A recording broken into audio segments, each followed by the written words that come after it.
Hello, my friends in the 1 in a Million community. So today I want to talk to you about how do you begin to change your identity.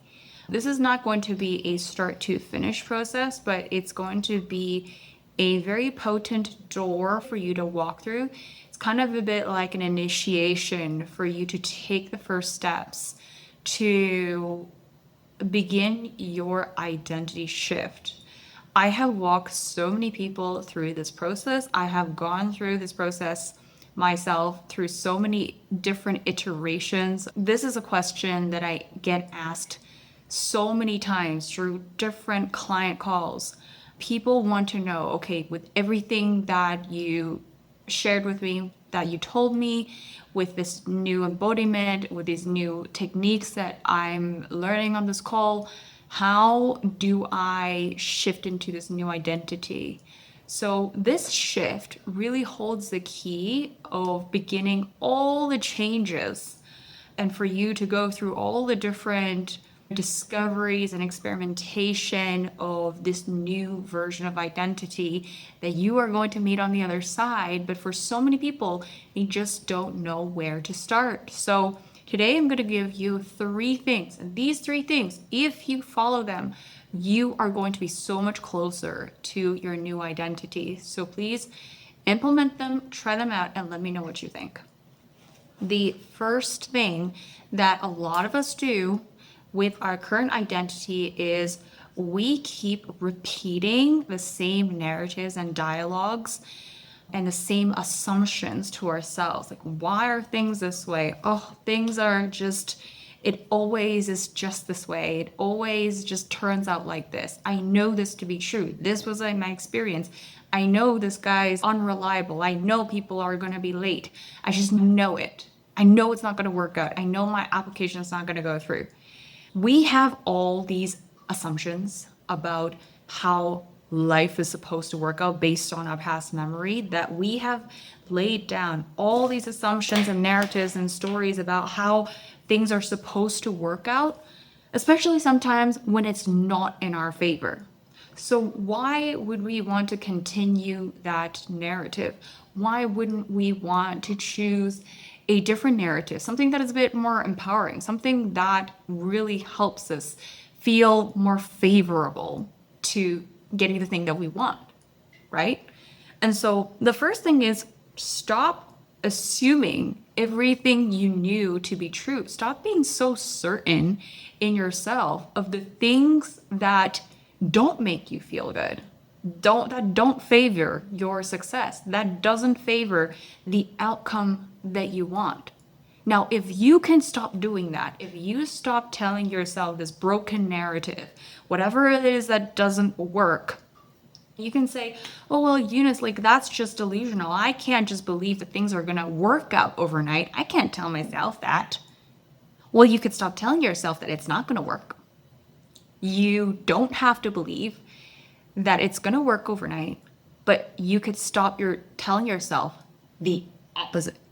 So what I'm saying is you could just stop feeding yourself the poison and the thoughts that keep you stuck so that you're making space for more empowering thoughts, a more empowering reality, for a different reality, a reality that's closer to the outcome that you want. So the second thing that I would do is to start challenging things, your current assumptions, to start challenging the status quo, the way things are, to start challenging your standards and the boundaries that you have set for yourself and other people.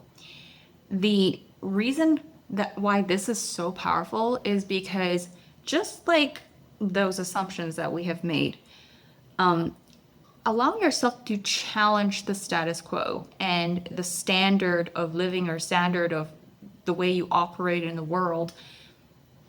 That is going to allow you to look higher, to reach for more, to stop settling for boundaries that you didn't establish, for broken promises, for things that you, structures that you didn't set up for yourself, for people being late and being flaky, for all the things that you just once felt was normal, but now you're starting to question, okay, is this acceptable? Do I want to tolerate this? Do I accept this in my life? Do I allow people to treat me this way? Do I want to raise to a higher standard of operating and showing up for myself and showing up for other people, or showing up at my job, so that I don't just assume that this is the status quo and I continue to operate on this level? When you start to challenge things, you're literally pushing the ceiling. You're pushing that glass ceiling that you have put on top of yourself, and you are saying, no, I want more.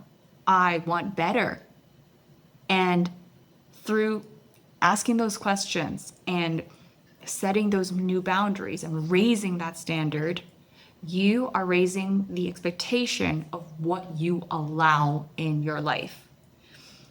The third thing that you can do is start identifying the discrepancy of the life that you're currently living and the life that you want. So a lot of times we look at the vision that we want and we're like, oh my gosh, that is so amazing.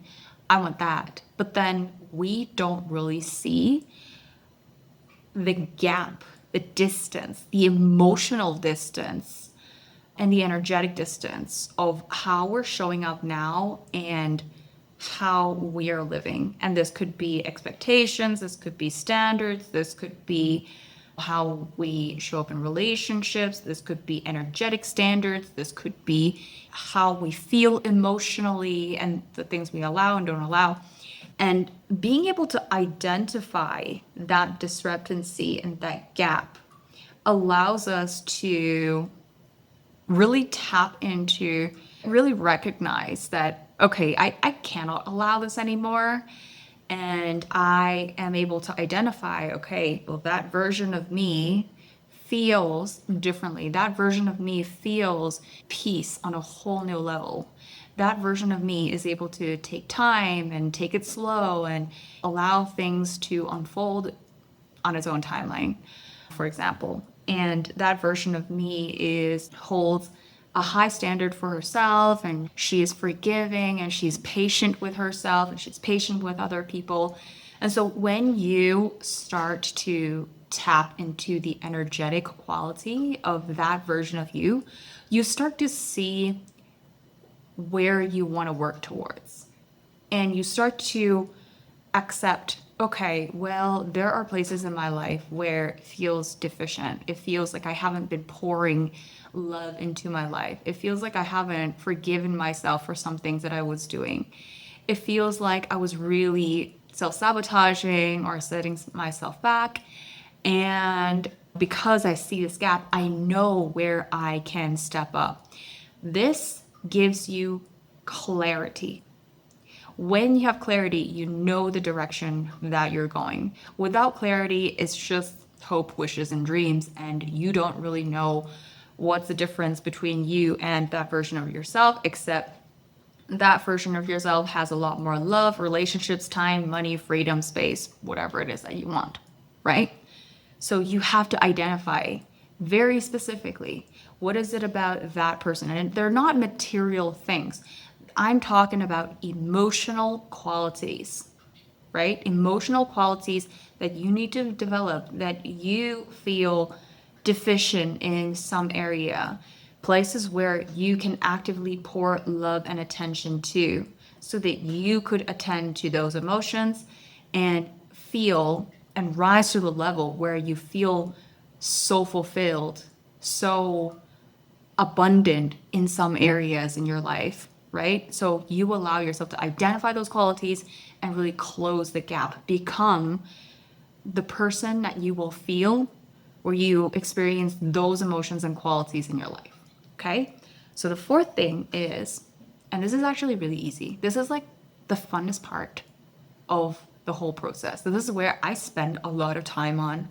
Every time I want to shift my identity, I'm like, ooh, I love this part. The fourth part is You have to be inspired. You have to be inspired to where you're going.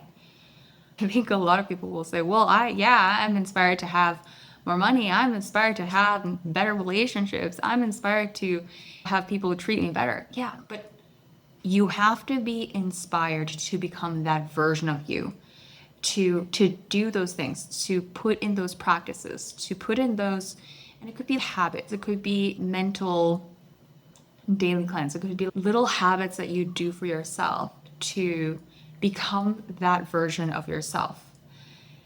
And you can't just be inspired by the results. You have to be inspired by the kind of person that you get to become and the joy that comes from becoming that. Allow the process to inspire you and allow yourself to be influenced by that. So, a part of being inspired is also being willing to be influenced. So, what that means is you have to allow more of that energy in your life. If you don't have access to it, if you don't have family and friends that are operating on that level, who have what you want, that have access to emotional stability, the level of love that you want to experience in your life, then go look for it. Look for it online. Look for inspirations. Look for quotes. Look for movies and films that allow you to feel that main character, whatever that main character is feeling. Allow yourself to feel those emotional qualities through the lenses of other people. Allow yourself to be in the proximity, and proximity is going to be such a big thing for you, because if you want to be influenced by this energy, you have to be close to this energy to be able to rub off some of this quality. So, your proximity to this energy is going to be so important. If you wish to be in love, or if you want abundance, you have to surround yourself with people or ideas and philosophies that promote that,